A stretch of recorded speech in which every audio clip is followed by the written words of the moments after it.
एक और बड़ी खबर है, एयरबेस पर हमले के बाद यूक्रेन में टेंशन का माहौल है। रूस के दो बड़े नेताओं की यूक्रेन को धमकी।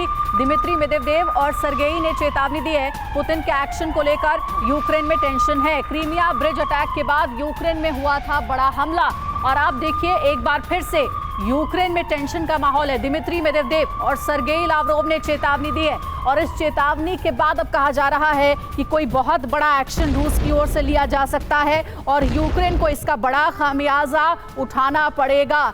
जाहिर तौर पर क्रीमिया ब्रिज अटैक के बाद से ही पुतिन का गुस्सा 7वें आसमान पर पहुंच गया था और उसके बाद ही हमने देखा कि कीव में, जो कि यूक्रेन की राजधानी है, वहां पर हमले बहुत ज्यादा तेज कर दिए गए थे। और अब जो रूस की सेना है वो एक नई स्ट्रेटेजी के साथ आगे बढ़ रही है, जिसमें कुछ इलाकों को टारगेट करके उन इलाकों पर हमले बहुत ज्यादा बढ़ा दिए गए हैं। तो देखिए, रूस में हमला पुतिन का विनाशकारी बदला, ये बहुत बड़ा सवाल है। इसके बारे में आगे आपको इंफॉर्मेशन वॉल पर पूरी डिटेल हम देने वाले हैं कि आखिर हम ऐसा क्यों कह रहे हैं। देखिए, तारीख है 26 दिसंबर की। एंगल्स एयरबेस पर अटैक होता है और तारीख का इंतजार अब पुतिन क्या करेंगे। सवाल यह है कि इस हमले के बाद क्या होने वाला है। अब 5 दिसंबर को क्या हुआ? एंगल्स एयरबेस पर ड्रोन से अटैक होता है। 6 दिसंबर को 100 से ज्यादा मिसाइल अटैक हुआ। ये पुतिन का बदला और इस तरफ ये जो कार्रवाई हुई। 5 दिसंबर को ही दियाग हिलेव एयरबेस पर एक बार फिर से अटैक होता है और अगले ही दिन यूक्रेन के 12 शहरों पर जवाबी कार्रवाई की जाती है। बड़ा हमला रूस की तरफ से बोला जाता है। 8 अक्टूबर को क्या हुआ? क्रीमिया ब्रिज पर अटैक। ये वो घटना जिसके बाद पुतिन बहुत ज्यादा गुस्से में आ गए थे। 10 अक्टूबर को क्या हुआ, जिसके बारे में हमने आपको पहले भी बताया। कीव पर एक के बाद एक कई हमले हुए। 29 अक्टूबर को मखारोव वॉरशिप को डुबोया गया। 24 नवंबर को परिणाम भुगतना पड़ा। यूक्रेन पर 30 से ज्यादा मिसाइलों से हमला किया गया, मिसाइल अटैक किया गया। तो अभी तक हम आपको ये बता रहे हैं कि यूक्रेन की ओर से जो हमले किए गए उसका जवाब जो है 2 गुना ज्यादा दिया गया, यानी ईंट का जवाब पत्थर से दिया गया रूस की ओर से।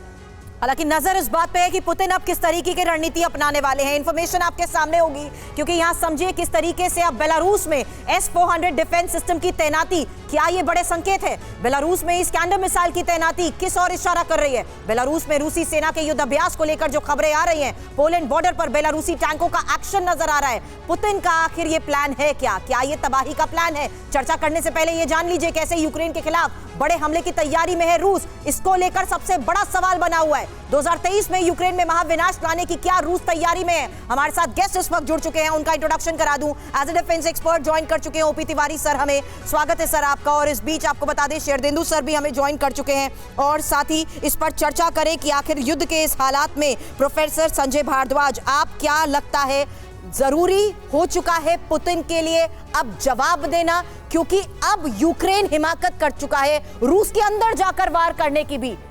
अमेरिका के कहने के बाद भी वो नहीं रुका, युद्ध का दायरा बढ़ता जा रहा है। क्या है आखिर पुतिन का ये रिवेंज?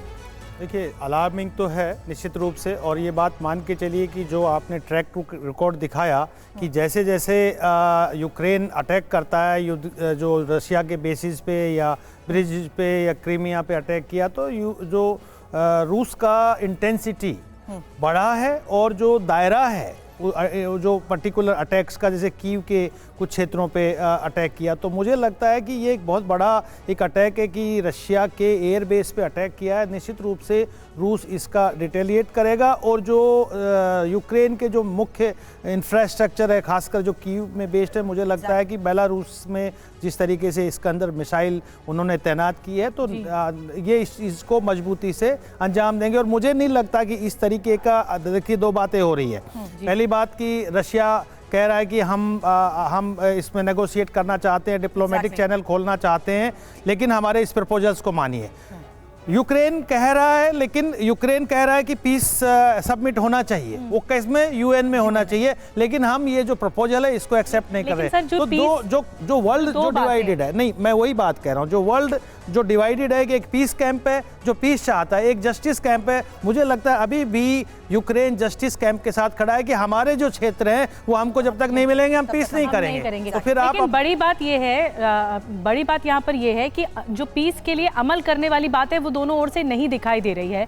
एक बड़ी खबर ले लें, उसके बाद चर्चा आगे बढ़ाएंगे। रूस के एंजल्स एयरबेस पर अलर्ट जारी हुआ है। एयरबेस पर रात भर बजते रहे एयर सायरन। इसी तरह के कुछ सायरन बज रहे हैं। यूक्रेन के ड्रोन हमले के बाद एयरबेस पर अलर्ट जारी हुआ है। तो ये सिचुएशन सामने आई है। हम तस्वीरें आपको दिखा रहे हैं और वो आवाज़ भी सुनवा रहे हैं कि किस तरह से ये एयर सायरन लगातार बज रहे हैं। और ब्रिगेडियर शरदेंदु जी हमारे साथ जुड़े हुए हैं। शरदेंदु जी, आप इस वक्त क्या देख रहे हैं, क्योंकि हम 2022 खत्म होने को है, 2023 आने को है, लेकिन युद्ध जो है वो अंत होता हुआ दिखाई नहीं दे रहा। विंटर्स भी आ चुके हैं, उसके बावजूद भी जो विनाशक चीज़ें हैं वो ख़त्म होती नज़र आ नहीं रही हैं। और अपील जो है, जैसे पीस टॉक की बात तो होती है, लेकिन लगता नहीं है कि उसका इम्प्लीमेंटेशन हो रहा है। अब देखिए, मेरा मानना है कि अगर रशिया ने जो अपने टर्म्स एंड कंडीशन रखे हैं कि जो हमने 4 स्टेट पे कब्जा किया है इसको डीमिलिटराइज किया जाए, डीनेजिफिकेशन किया जाए, और अगर ये जेलेंस्की नहीं मानते तो ये सारे ऑप्शन हम आर्मी के ऊपर खुला छोड़ देंगे, जिससे कि और अटैक इंटेंस होंगे और इलाकों पे तबाही मचाई जाएगी और इलाकों को कब्जा किया जाएगा। तो ये यूक्रेन के लिए इस समय यही ऑप्शन रशिया ने छोड़ा हुआ है। लेकिन यूक्रेन का मानना है कि जब तक आप इस चारों स्टेट से वापस नहीं जाते, क्योंकि उसका वो इंटीग्रल पार्ट है, तब तक कोई पीस वार्ता नहीं होगी। तो लिहाजा ये दोनों अमेरिका यूक्रेन को कहता है कि पीस टॉक करिए, थोड़ा शर्तों के लिहाज से ना आगे मैदान में जाएं। दूसरी तरफ यूक्रेन ये हिमाकत भी करता है अमेरिका के कहने के बावजूद कि रशिया के अंदर घुसकर वार ना करे। अमेरिका को अपने और भी इंटेंस तरीके से यूक्रेन को बोलना पड़ेगा, मदद बंद करनी पड़ेगी और टर्म्स एंड कंडीशन लगा के जेलेंस्की को कन्विंस करना होगा कि आप शांति क्या ये मुमकिन हो पाएगा सर? चर्चा करने से पहले अगली बड़ी खबर का रुख कर लेते हैं, क्योंकि मॉस्को में मिलिट्री हेलीकॉप्टर से हड़कंप मच चुका है। मॉस्को में ही मंडराते दिखे हैं Mi-8 कॉम्बैट हेलीकॉप्टर, और मॉस्को में 4 Mi-8 हेलीकॉप्टर्स जिस तरीके से नजर आए हैं, रूस में ऐसा पहली बार देखा जा रहा है कि अब एयर रेड अलार्म भी बज चुके हैं।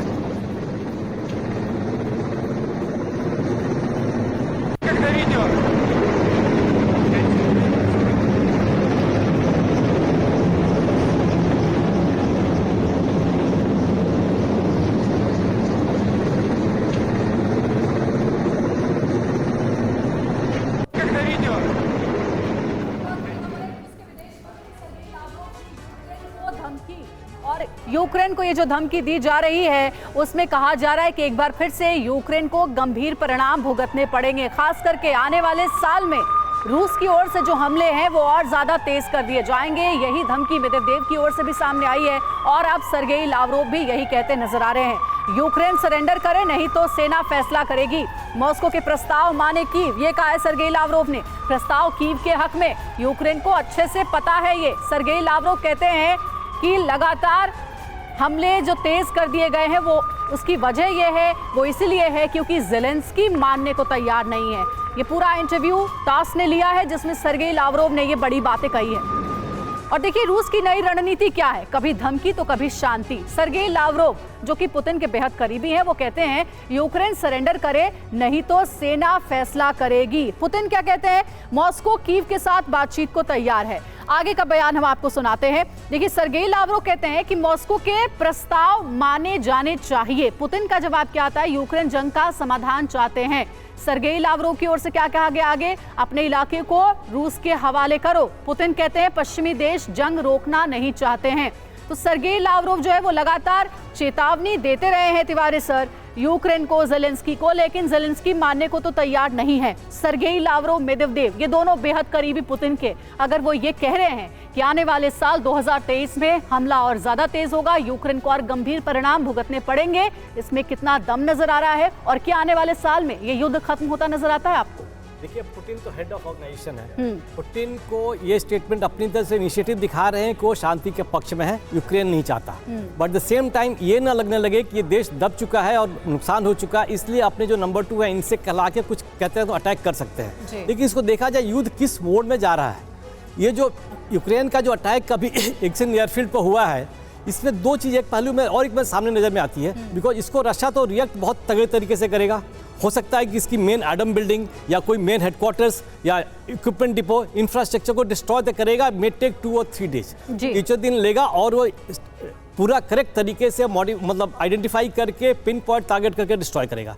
लेकिन ये जो अटैक मॉस्को में 600 किलोमीटर अंदर हो रहा है, ये भी हो सकता है कि जो फौज लड़ रही है वो यूक्रेन की हो या दूसरे देश की हो, जेलेंस्की के पूरे कंट्रोल में नहीं है। ठीक है। ये हो सकता है कि तिवारी सर- जेलेंस्की के डायरेक्शन पर ना बल्कि अपने आप भी कर रहे हो। हो सकता है कि कुछ अंदरूनी अंतर्विरोध हो जो सामने आ रहा हो, लेकिन ये चीजें फिशी हैं, ये चीजें बहुत ज्यादा संदेह पैदा करती है कि अचानक इतने हमले रूस में क्यों बढ़ रहे हैं। और बढ़ती सर्दी में सैनिकों पर संकट बढ़ता जा रहा है। बड़ी खबर आपको बता दें, बर्फीले रास्तों से अब निकलना भी मुश्किल हो चुका है। बर्फीले रास्ते से गुजरते यूक्रेनी सैनिकों का ये वीडियो सामने आया है, जहां देखिए किस तरीके से बर्फबारी में हालात अब बिगड़ चुके हैं। हालांकि बर्फबारी में हो रही बमबारी क्योंकि वार पलटवार लगातार जारी है।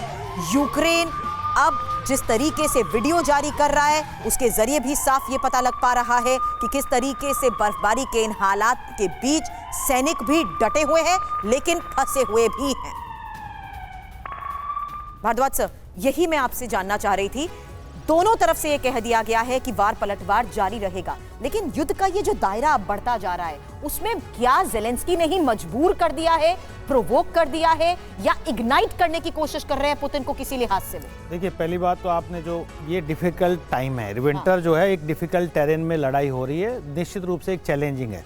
लेकिन मैं कहना चाहता हूँ कि ये जो लड़ाई हो रही है ये दो पोल के बीच में हो रही है या दो देशों के बीच में हो रही है, लेकिन उससे बड़ा ये दो राजा है, क्योंकि एक राजा को जाना होगा। अगर जो चार क्षेत्र रशिया के कब्जे में है, अगर रशिया उनके साथ चला जाता है तो जेलेंस्की को जाना होगा, क्योंकि उसका पॉलिटिकल। लेकिन रशिया स्टेटस में नहीं है ना कि वो गवर्न कर सके, इसीलिए उसने कब्जे का ऐलान नहीं वही किया बात था। कह रहा हूं कि अगर ये क्षेत्र रशिया ने प्रपोजल दिया है ना, तब तक हम वापस नहीं हटेंगे। तो अगर वो चले गए तो जेलेंस्की का जाना यूक्रेन से तय है, और अगर वो वापस जेलेंस्की के पास चले गए, यूक्रेन के पास चले गए, तो रशिया पुतिन के लिए मुश्किल हो जाएगा। तो ये मैं आपकी बात को बड़ी करती सर्वाइवल की भी हूँ, लड़ाई है। आपकी बात को ही बड़ी करती हूँ। तिवारी सर, आप देखिए ना, रूस का मुकाबला किससे? अकेले यूक्रेन से नहीं है, रूस वर्सेस 30 नाटो कंट्रीज हैं। तो इतना आसान तो है नहीं पुतिन के लिए, वरना कब का यूक्रेन पर वो कब्जा पूरी तरीके से कर लेते। इस वक्त जो सिचुएशन है उसमें यूक्रेन की मदद तो लगातार ये देश कर ही रहे हैं, तो पुतिन को कितने दिनों तक ये युद्ध देखना पड़ेगा ऐसे ही?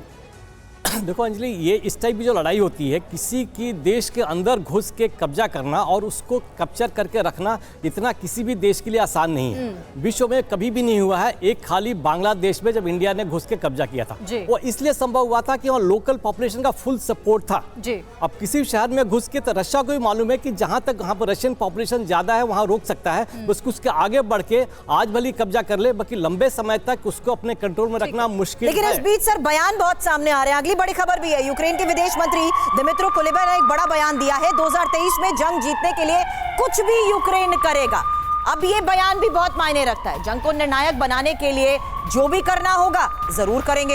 यूक्रेन की फरवरी के अंत में शांति शिखर सम्मेलन की जो योजना है उसको लेकर हमने चर्चा जरूर की है, लेकिन यूएन में शांति शिखर सम्मेलन यूक्रेन करना चाहता है। अब मंशा को लेकर सवाल इसलिए भी उठाए जा रहे हैं, पीस टॉक्स होती हैं, लेकिन वॉर के इन हालात के बीच में बातचीत की टेबल पर कोई नहीं आता है। टर्म्स और कंडीशन दोनों तरफ से रखी जाती हैं। इसीलिए बड़ा सवाल यही है, शांति नहीं तो क्या सर्वनाश? इंफॉर्मेशन वॉल पर एक एक डिटेल आपके सामने, यहां पर जो हालात अभी बने हुए हैं उसके तहत ये जान लीजिए। यूक्रेन कह रहा है शांति शिखर सम्मेलन की बात, वहीं रूस कह रहा है बातचीत से समाधान के वो पक्ष में है। बड़ी बात यह है कि बातचीत कैसे होगी? 2023 में युद्ध जीतने की धमकी यूक्रेन की तरफ से दी जा चुकी है, वहीं रूस न्यूक्लियर विनाश की चेतावनी वक्त वक्त पर जारी करता रहता है। यूक्रेन कूटनीति के जरिए समाधान की बात पहले कर चुका है, लेकिन शर्तें रखी गई थी और पश्चिमी देशों पर जंग की साजिश के आरोप रूस लगाता आया है। वहीं दूसरी बड़ी बात यह है कि रूस पर शांति में रोड़ा बनाने के आरोप यूक्रेन की तरफ से लगाए गए, जबकि रूस अपने लोगों की रक्षा के अलावा कोई विकल्प नहीं देख रहा है। और यही बात है, वर्चस्व की रूस के लिए ये लड़ाई बनी हुई है।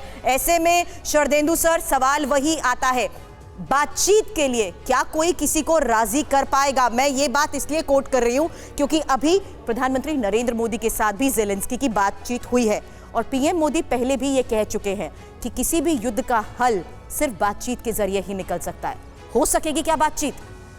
देखिए, मेरा मानना यह है कि हिंदुस्तान देखिए G20 की अध्यक्षता कर रहा है और एक बहुत ही अहम रोल इस क्राइसिस में प्ले कर सकता है। और मोदी जी ने बार बार बोला है कि ये युद्ध का समय नहीं है, ये वार्ता से सारे और कूटनीति वार्ता से सारे समस्याओं का समाधान किया जा सकता है। इसको पूरी दुनिया मानती है, लेकिन पुतिन और जेलेंस्की के ये बात समझ में नहीं आ रही, क्योंकि जो वार का नतीजा 10 महीने में नहीं निकला है, अगले 2 महीने में कैसे निकल आएगा या विंटर्स में कैसे निकल आएगा, एक स्टेटस को बना हुआ है, लिहाजा ये समय है शांति पे सीज फायर करने का, और इसमें यूएस को भी बहुत अहम भूमिका निभानी पड़ेगी। अगर यूएस युद्ध में डायरेक्टली इन्वॉल्व है तो हिंदुस्तान और China should play a very important role, और हिंदुस्तान जब G20 की अध्यक्षता कर रहा है तो एक शांति संदेश दे सकता है, दोनों को फोर्स कर सकता है इस माध्यम से कि दोनों में सीज फायर हो और जहां जिसकी सेना है उस पे एक स्टेटस को मेंटेन किया जाए, फिर कैसे ऑपरेशन प्रोग्रेस करना है एक इसकी रूपरेखा बनाई जा सकती है। आप ही ने एक बात इससे पहले कही थी, इस वाले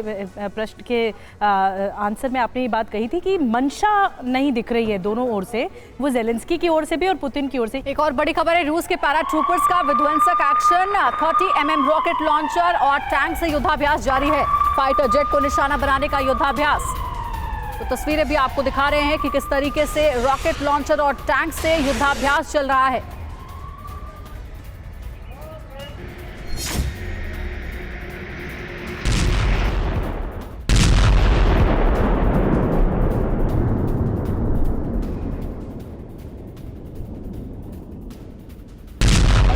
सर, मैं आप ही के पास आ रही थी। अब जिस तरह से हम बता रहे हैं, जो 4 इलाके जो हस्ताक्षर करके दे दिए गए, जो यूक्रेन ने अपनी नाक का सवाल बनाया हुआ है कि ये युद्ध तभी अंत होगा क्योंकि कंडीशन पे कंडीशन जेलेंस्की रख रहे हैं और पुतिन झुकने को तैयार नहीं होंगे, उनकी भी अहम का और अस्तित्व का सवाल है। ये जो 4 इलाके हैं जिसमें डॉनबास का, लोहांस और डोनेट्स्क का इलाका है, तो फिर कैसे शांति की बात आप कर सकते हो आगे?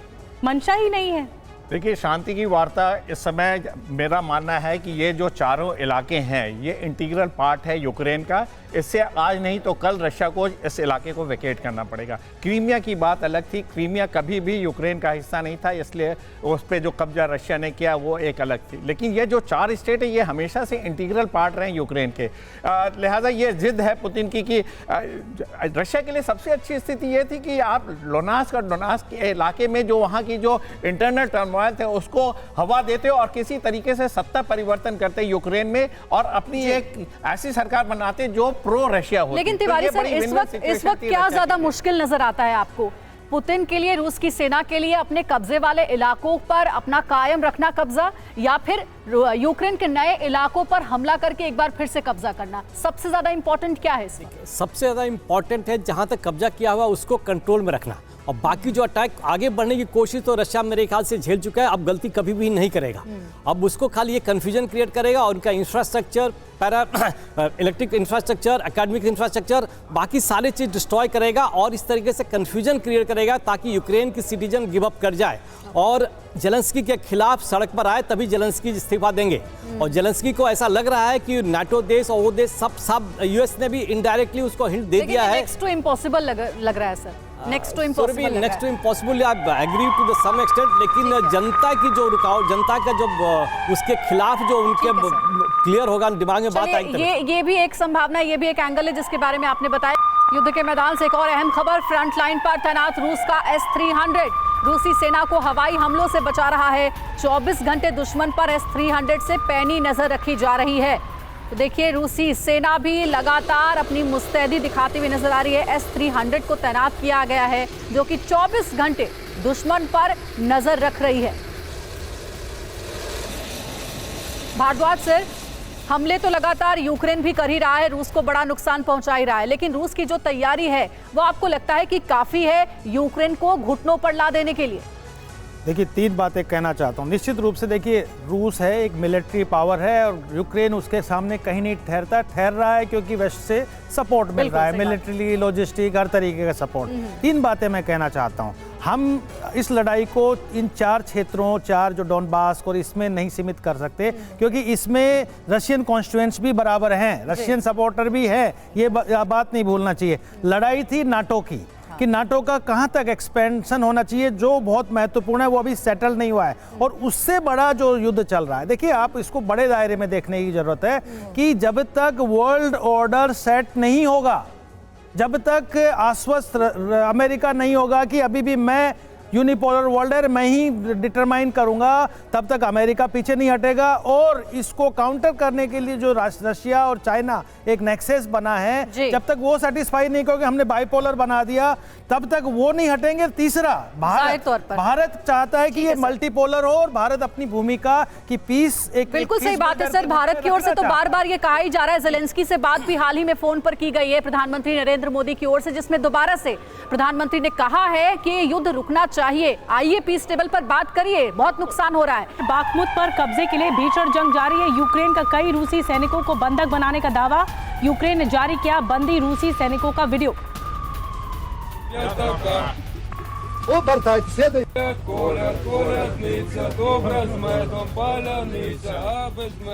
वॉर की विभत्स तस्वीरों के बीच एक और खास तस्वीर आपके सामने, हालांकि ये सुकून देने वाली तस्वीर है।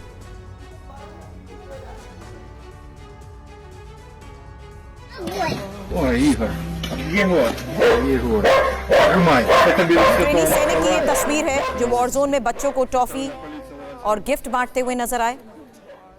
जहां रोज जाने जा रही हैं, वहां से ये तस्वीर थोड़ी उम्मीद जरूर बांधती है। हालांकि मैं ये जरूर कहना चाहूंगी सर, यूक्रेन बार बार सोशल प्लेटफॉर्म पर ह्यूमैनिटेरियन ग्राउंड पर जो लॉस हुआ है उसकी तस्वीरें साझा करता रहता है, क्योंकि वो ये दिखाना चाहता है कि रीएस्टैब्लिशमेंट कितना बड़ा चैलेंज बन चुकी है। लेकिन पुतिन तो कामयाब हुए ना, आम लोगों को इस बर्फबारी में की गई बमबारी का नुकसान एनर्जी लॉस से दिया गया। क्या कर पाया ऐसे में ज़ेलेंस्की? नहीं, निश्चित रूप से देखिए, बात तो आप मान के चलिए कि ह्यूमैनिटेरियन क्राइसिस है, और जो जिस तरीके से अटैक दोनों तरफ से हो रहा है, उसके कोलैटरल डैमेज जो हो रहा है, जो आम जनता को, इंफ्रास्ट्रक्चर को, छोटे बच्चों को, क्रिसमस का टाइम है, नई साल मनाने का टाइम है, लेकिन 7 जनवरी से पहले तो सर ये टारगेट का ऐलान ज़ेलेंस्की कर चुके हैं कि अंधेरे में डालना चाहते हैं पुतिन पूरे यूक्रेन को। बिल्कुल, ये बहुत बड़ा एक क्राइसिस है। ये आप इसको सिर्फ यहाँ तक मत देखिए कि ये जो वॉर फील्ड है उसी में ही सीमित है, ये पूरे विश्व भर में इसका प्रभाव पड़ रहा है। इंतजार कर रहे हैं कौन जिद से झुकेगा निधि, यही सबसे बड़ा सवाल बना हुआ है। शरदेंदु सर ने भी कहा कि जिद पर पुतिन अड़े हुए हैं, जिद पर ज़ेलेंस्की अटके हुए हैं, लेकिन हालात बद से बदतर हो चुके हैं और सब यही कह रहे हैं कि झुकेगा नहीं, और ना यूक्रेन झुकेगा ना पुतिन झुकेंगे। ज़ेलेंस्की ने प्रधानमंत्री मोदी से फोन पर बात की है, ये भी एक और बड़ी खबर। ज़ेलेंस्की ने प्रधानमंत्री मोदी से बातचीत की जानकारी दी, शांति फॉर्मूले पर भारत की भागीदारी की उम्मीद है, ये ज़ेलेंस्की का कहना है। G20 अध्यक्षता के लिए भारत को शुभकामनाएं भी दी हैं। जो प्रेसिडेंसी भारत के पास आई है G20 की, उसकी शुभकामनाएं तो दी हैं, लेकिन बड़ी बात यह है कि शांति की अपील एक बार फिर से प्रधानमंत्री मोदी की तरफ से की जा चुकी है। तो ज़ेलेंस्की का कहना है कि हम भारत का सम्मान करते हैं, और प्रधानमंत्री मोदी और ज़ेलेंस्की की बात हुई तो उसकी अहमियत कितनी है। देखिए, कब बातचीत हुई है आपको ये भी बता रहे हैं। दिसंबर में, जो अभी इस वक्त हम हैं, रूस यूक्रेन जंग पर बातचीत हुई है। इसके अलावा ये भी हम आपको बता दें कि अक्टूबर में युद्ध रोकने को लेकर भी चर्चा हुई है। इसके अलावा आपको बता दें कि जो बातचीत हुई तो उसमें शांति फॉर्मूले पर चर्चा की गई है कि शांति फॉर्मूले पर बातचीत हो, और इसके साथ ही बातचीत से जंग के समाधान पर बात हो। तो भारत इस बात को लगातार तवज्जो देता आया है कि बातचीत के जरिए ही हल निकाला जा सकता है। ज़ेलेंस्की ने G20 की अध्यक्षता पर शुभकामनाएं दी प्रधानमंत्री मोदी को, तो मोदी ने शांति प्रयास में योगदान का भरोसा भी दिया है कि जो शांति प्रयास का अगर ज़ेलेंस्की आगे बढ़ाते हैं तो वो बातचीत आगे बढ़ेगी। मैं शरदेंदु जी आपके पास आ रही हूँ। ये जो भारत का जो प्रभुत्व है उसको लेकर ये पूरी दुनिया की नज़र में एक बहुत अहमियत रखता है। ज़ेलेंस्की के लिए भी, पुतिन के लिए भी भारत लगातार अपील कर रहा है कि शांति के जरिए ही शांति वार्ता होनी चाहिए, संवाद होना चाहिए, शायद उसी से ही युद्ध का अंत हो सकता है। लेकिन ऐसा लगता नहीं है कि ज़ेलेंस्की ये बात मानेंगे या फिर पुतिन ये मानेंगे। देखिए, मेरा मानना है कि मैं कभी गिव अप नहीं करता हूं, और ये हिंदुस्तान का जो अप्रोच है इस समय बिल्कुल सही दिशा में जा रहा है। हिंदुस्तान एक ऐसा देश है जिसको दोनों मानते हैं, ज़ेलेंस्की भी मान रहे हैं और पुतिन भी हमारी बात सुनने को तैयार हैं। तो हम एक बहुत अहम भूमिका अदा कर सकते हैं इसमें एक स्टेप हमको और लेना पड़ेगा। हमें एक अपील करनी पड़ेगी यूएसए कि बाइडेन सरकार इसमें एक्टिव भूमिका निभाए। अगर बाइडेन सरकार जिस दिन चाहेगी हथियार सर, बाइडेन तो ये बात पहले भी कह चुके हैं यूक्रेन को कि बातचीत के लिए शर्तें ना रखें और पीस को ध्यान में रखते हुए अपनी रणनीति को बदले, लेकिन ज़ेलेंस्की नहीं माने।